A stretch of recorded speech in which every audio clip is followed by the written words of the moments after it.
En décembre 2010, après une période d'éclipse, la Guinée faisait son retour sur la scène internationale. Jamais le slogan Guinée is back, lancé par le professeur Alpha Condé lors de la cérémonie d'investiture, n'aura autant trouvé son écho que sur l'échiquier international. Souvenez-vous, la Guinée, notre pays, était sous sanction au sein de toutes les organisations internationales, régionales et sous-régionales, dont elle était membre et membre fondateur. C'est ainsi que la première sortie internationale du professeur Alpha Condé a été au sein de l'Union africaine. L'Union africaine où notre pays a été élu 2 fois en 2013 et 2014 membre du Conseil de paix et de sécurité. Et à ce titre, le professeur Alpha Condé a présidé cette instance à Addis Abeba par 2 fois.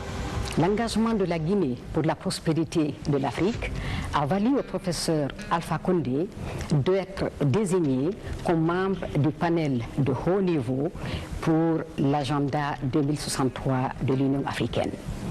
Au sein de la CEDEAO, le professeur Alpha Condé a été désigné comme médiateur de la crise bissau-guinéenne.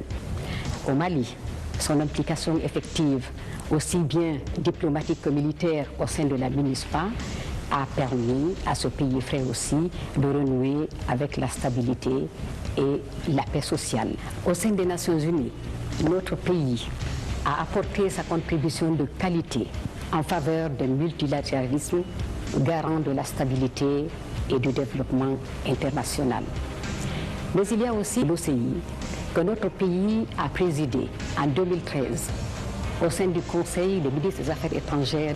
Jamais une instance au sein de l'OCI n'avait connu un succès aussi éclatant. Notre pays a également réaffirmé son attachement aux idéaux des non-alignés, de la francophonie politique et multilatérale, notamment lors du 15e sommet de la francophonie à Dakar, où le professeur Alpha Condé a apporté une contribution de qualité de notre pays. Il faut dire que cette aura internationale s'est bâtie sur le socle d'un effort considérable de paiement des codes arriérés de contribution au sein des organisations internationales.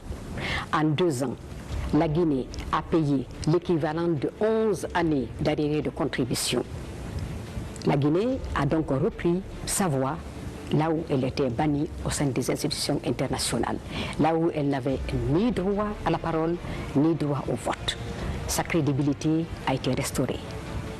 L'une des conséquences heureuses de cet effort de paiement des arriérés de contribution aura été la présence effective de la Guinée au sein des institutions internationales. Voyez-vous, après 15 années d'absence, la Guinée a été élue comme membre au Conseil exécutif de l'UNESCO. La Guinée a été élue aussi au sein du Conseil d'administration du PNUD. L'insertion des cadres au sein des organisations internationales, l'Union du fleuve Manu, l'OMVS, la CEDEAO et j'en passe. Autant d'acquis qui confortent les efforts de l'action diplomatique sur la scène internationale.